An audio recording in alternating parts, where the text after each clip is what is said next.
चुनाव के मैदान में रहते महागठबंधन या जिसके तरफ से रहें तो राजेश वर्मा को हम समझते हैं कि गाड़ी घोड़ा भी मिलना मुश्किल हो जाता है। तो वो संजीव जो है प्रकट कर रहे हैं, हम प्रकट नहीं कर रहे हैं। आप प्रकट नहीं कर रहे। तो संजीव प्रकट कर रहे हैं कि हमसे मिला और जो है ये प्रणाम नहीं कर रहा है, अब ये नहीं कर रहा। तो ये संजीव जी का अपना व्यक्तिगत माने कि ये यानी है। आप जदयू और लोजपा की लड़ाई यहाँ नहीं, ये तो हम की लड़ाई है। अच्छा, कि हाँ, तुम हाँ, सांसद बना तो पहले जैसा था तो वैसा हमारे साथ अभी क्यों नहीं है। अच्छा, तो नहीं है कि रणवीर यादव का अब जमाना चला गया। लोग ये भी कहते हैं कि अब पहले वाली बात नहीं है रणवीर। देखिए रणवीर यादव के जमाना अभी पूरे बिहार में और जिला में 17 लाख यहाँ जनता है। रणवीर यादव के सामने कोई मोह छेद के अगर रणवीर यादव के सामने से चला जाए तो उस दिन के बाद रणवीर यादव जिएगा नहीं, संभव नहीं। ये किसी के दम में नहीं है जो रणवीर यादव के सामने मोच करा करके शान से वो चला जाए। कि रणवीर जी के पास एक अलग वोट है जो हर जाति हर वर्ग का है ना। तो हमारा वोट है, हम अपनी पत्नी को देते हैं। हम कहीं से हमारी दूसरी पत्नी कृष्णा जी लड़ेंगी, उनको हमारा वोट जाएगा। और हमारा विचारधारा नीतीश लालू दोनों से मिलता जुलता है।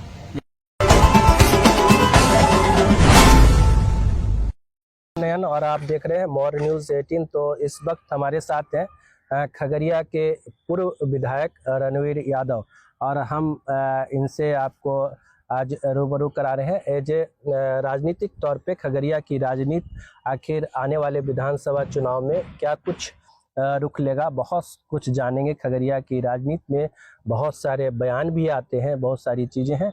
राजनीतिक अनुभव इनका लंबा रहा है और अभी भी राजनीति में अब वर्तमान में क्या कुछ और आगे करने वाले हैं, तमाम चीज़ों को हम समझेंगे। नमस्कार, आपका स्वागत है। आपका भी नमस्कार नयन जी। बहुत दिन हो गए इंटरव्यू के। हाँ, बहुत दिन के बाद आप रूबरू हुए। हम जो विधायक का भी देख रहे हैं, वर्तमान में जो प्रवक्ता विधायक हैं और खगड़िया सांसद हैं, उनकी एक बातें जो अभी बिल्कुल वायरल हो रही है। एज रणवीर यादव उसको किस मैं देखिए ये हमारा मानना है कि एक रणवीर यादव के रूप में हम कुछ भी बोल सकते हैं, किसी कुछ भी कर सकते हैं हम किसी। एक डॉक्टर संजीव के रूप में वो कुछ भी बोल सकते हैं। राजेश वर्मा एक व्यवसायिक के रूप में कुछ भी कर सकते हैं, कुछ भी बोल सकते हैं। लेकिन एक जनप्रतिनिधि के नाते उनको एक लिमिटेशन है कि उनको क्या बोलना है, क्या करना है, क्या करवाना है ना। तो ये दोनों जो कर रहे हैं और ये सिर्फ एक विकास का होर में ये दोनों लोग वाहवाही लेने के लिए दोनों आदमी जो कर रहे हैं और एक जनप्रतिनिधि के लिए शोभा नहीं देता है। अपना अपना काम लोगों को करना चाहिए। अब मेडिकल कॉलेज की बात लोग कर रहा है। आज ही अखबार में देखा कि मेडिकल कॉलेज प्रवक्ता से ले जाना चाहिए। हमने पूनम जी के माध्यम से मेडिकल कॉलेज हो चाहे इंजीनियरिंग कॉलेज हो या खगड़िया में उद्योग लगाने की बात, खगड़िया जिला की बात किए हैं, कभी खगड़िया विधानसभा की बात नहीं। तो लगेगा तो खगड़िया में आया, अब खगड़िया में किस क्षेत्र में लगेगा, कहाँ उपयुक्त जमीन मिलेगी, वही उस रूप में नहीं, उससे भी अलग है क्या कि चुनाव के टाइम में आपको बता देते हैं कि हम लोग के यहाँ से भी हमारी पत्नी दूसरी सेकंड वाइफ जो हमारी है कि पूनम जी की बहन है कृष्णा जी, वो भी लोकसभा के सबल दावेदार हैं। लोकसभा में चुनाव भी 14 में लड़ी, द्वितीय स्थान पर रहे। तो हम लोग भी हैं, लेकिन साजिश के कारण हम लोग फंस गए, लेकिन अब उबर गए। चलिए प्रभु की कृपा से। और संजीव भी चाह रहे थे, अगला बार भी 19 में भी चाह रहे थे संजीव, उनको हाथ नहीं लगा। लेकिन उनका समीकरण बनता नहीं है, लेकिन अपना चाहना मौलिक अधिकार सबको है। और कहीं से आगे राजेश वर्मा वर्तमान वाली, हाँ वर्तमान ही बातें देखिए। पहले तो अतीत में कुछ हुआ रहता है तभी आता है, कनेक्शन है। तो ये सारे लोग जो है सब लोग से राजेश वर्मा मिले, 3 बार हमसे भी मिले और 3 बार रात में मिले, सुबह में मिले। लेकिन हम उसको बहुत गोपनीय रखते हैं, क्योंकि हम एक्चुअली हम किसी को ये नहीं बताना चाह रहे थे कि हम लोग किसके वकीलर हैं, क्योंकि अगर काम आप नहीं कीजिएगा तो अगर हम कह दें आज कि आप बहुत अच्छे आदमी हैं, बहुत बड़े बढ़िया योग्य हैं, सुयोग्य हैं, कर्मठ हैं, और नहीं कीजिएगा तो कल लोग हमारा माने लोकप्रियता पर प्रश्न चिन्ह खड़ा हो जाए कि आपने क्यों बोला ऐसा। तो हम मोबाइल उनका बाहर करवा के हम फोटो नहीं खिलाए। हम उसको कह दिए थे कि देखो तुम बच्चा की तरह हो। एक्चुअली हमारा एक लड़का के साथ actually DAV school DPS Bhagalpur में वो पढ़ा भी है, राजेश वर्मा। तो हम कहे कि हम नहीं चुनाव लड़ेंगे तो हमारा 60% वोट आपको स्वतः चला जाएगा, गैर यादव का, गैर मुसलमान का, और 40% चला जाएगा महागठबंधन में। तब पर भी 20% वोट जो है ना तुम ज्यादा में चला गए तो तुम जीत जाओ। लेकिन हाँ दे दिया था, और हमारे घर से तो बहुत लोग वोट भी दिया उनको। लेकिन 3 बार आने वाले लोग वो हमसे एक बार भी चुनाव के बाद नहीं बात किया। हमको कोई मलाल नहीं, तो उसको पता है कि हमको मुकाबला अगला बार अगर हम रह गए कैंडिडेट तो कृष्णा जी और रणबीर परिवार से ही किसी से होगा। अगर हम कृष्णा जी अगर चुनाव के मैदान में रहते, महागठबंधन या जिसके तरफ से रहें, तो राजेश वर्मा को हम समझते हैं कि गाड़ी घोड़ा भी मिलना मुश्किल हो जाता है। तो वो संजीव जो है प्रकट कर रहे हैं, हम प्रकट नहीं कर रहे हैं। प्रकट नहीं कर रहे। तो संजीव प्रकट कर रहे हैं कि हमसे मिला और जो है ये प्रणाम नहीं कर रहा है, अब ये नहीं कर रहा।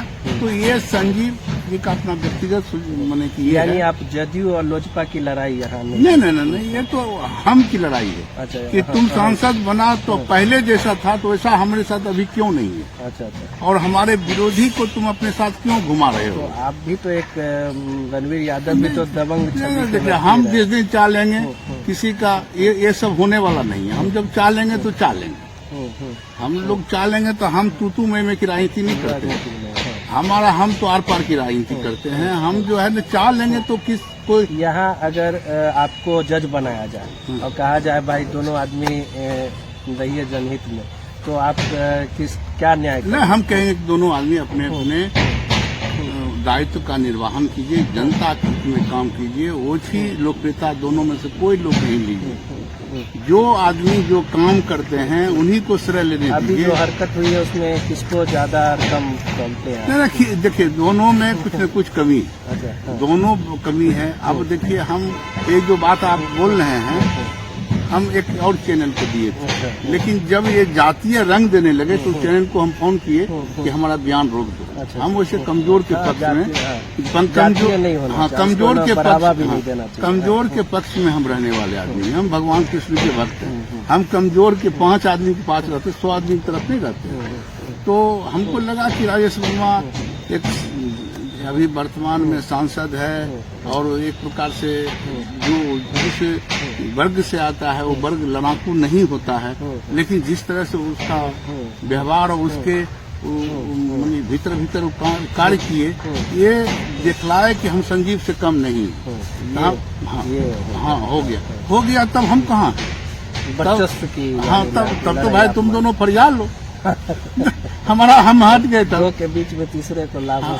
हम लोग लाभ लेने वाले नहीं। हम लोग तो भाई काम करके लाभ लेते हैं।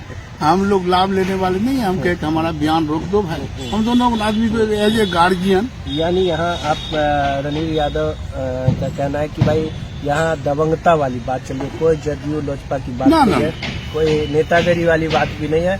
हम तो हम।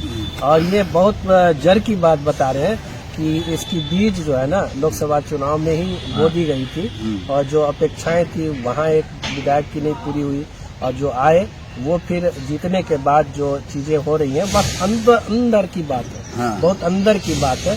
बाहर में जो आप दिख रहा है वो है नहीं, जो अंदर में है वो दिख नहीं रहा। नहीं ये चीजें और इसका एक राजनीतिक फायदा लेने के लिए लोग चाह रहे हैं कि जातीय उन्माद ये वो चीज और है। अब तो मोबाइल का जमाना आ गया है, जिसको देखिए बात करिए वो टेप हो जा रहा है, वो लीक हो जा रहा है। जैसे बोलचाल में बहुत बात लोग बोलते हैं। अब देखिए ना किसी अब ऐसा मोबाइल में आ गया है कि आपका चेहरा और शरीर आपका लंगा है, ये भी होता है, आवाज जो है ना मिक्स कर देता है। ये सब तो चुनाव के समय में बहुत चले। हाँ होता है, आपको बता देते हैं इसके कि शिकार तो कोई आप भी हो सकते हैं कल को। हाँ तो हम तो अब छोड़ने वाले हैं मोबाइल। हम कहे कि अब लास्ट मेरा मोबाइल है, और ये मोबाइल अगर गुम हो गया, एक हुआ कुछ दिन पहले, हम नहीं ले रहे हैं, दो उसमें सिम था, नहीं ले रहे हैं, और ये मोबाइल अगर मेरा गुम होगा तो मेरा लास्ट मोबाइल है। मैं अबानी अदानी नहीं रखता कोई मोबाइल। अच्छा, तो इसमें तो देखते हैं कि व्हाट्सएप कॉलिंग पे टेप नहीं होता, ऊपर से कोई फिर टेप कर लेता। हाँ, वो दूसरा बगल से कर लेगा। तो ये सब होता है, तो सतर्क रहने के, सार्वजनिक जीवन में रहने वाले लोगों को, चाहे देखिए राजनीति करने वाले लोगों का एक अलग अपना एक फिक्र होता है।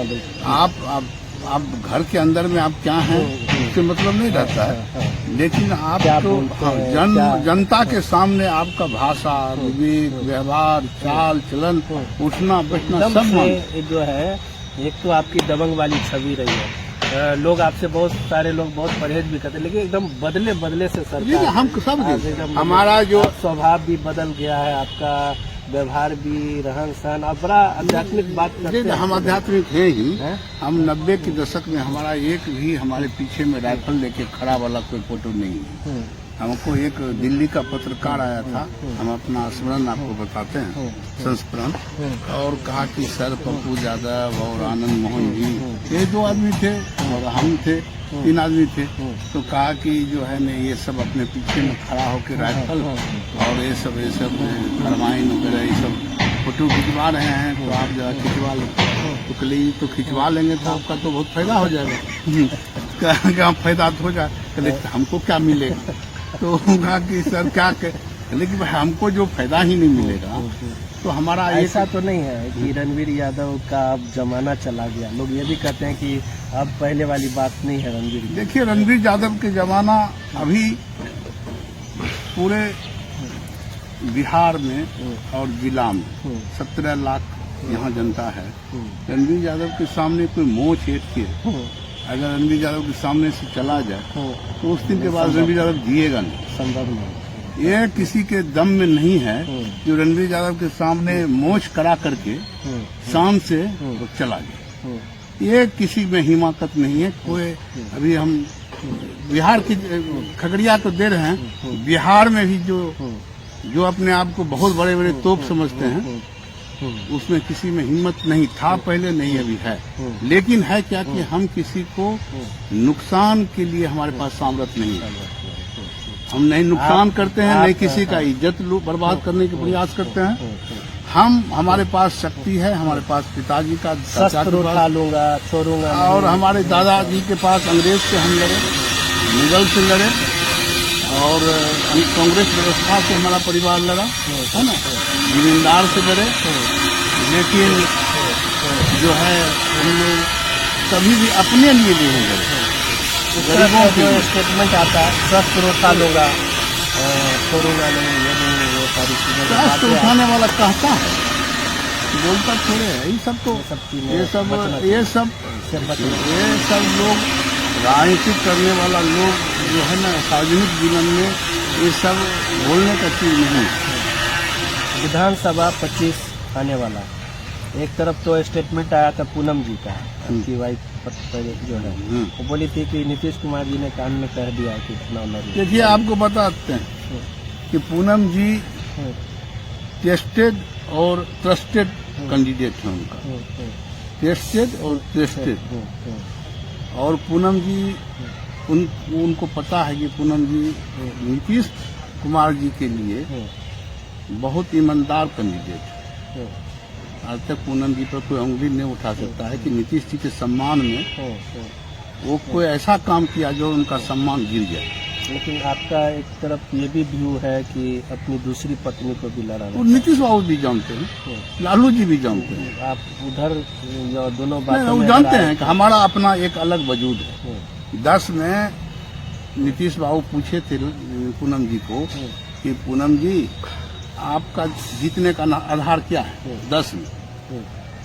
तो ये क्या है कि सर आपका काम का वोट, हमारा सेवा का वोट और रणवीर फैंस रणवीर का समर्थन से हम जीत जाएंगे, है ना। तो वो जानते हैं कि रणवीर जी के पास एक अलग वोट है जो हर जाति हर वर्ग का है ना। तो हम हमारा वोट है, हम अपनी पत्नी को देते हैं। हम कहीं से हमारी दूसरी पत्नी कृष्णा जी लड़ेंगी, उनको हमारा वोट जाएगा। और हमारा विचारधारा नीतीश लालू दोनों से मिलता जुलता है। यहाँ पे हम छोटा सा ब्रेक लेंगे और ब्रेक के बाद हम फिर खगड़िया में टिकट को लेने के लिए जो दावेदारी बहुत सारी चीजें अभी आएगी तो हम उस पर बात करेंगे। छोटा सा हम ब्रेक लेते हैं।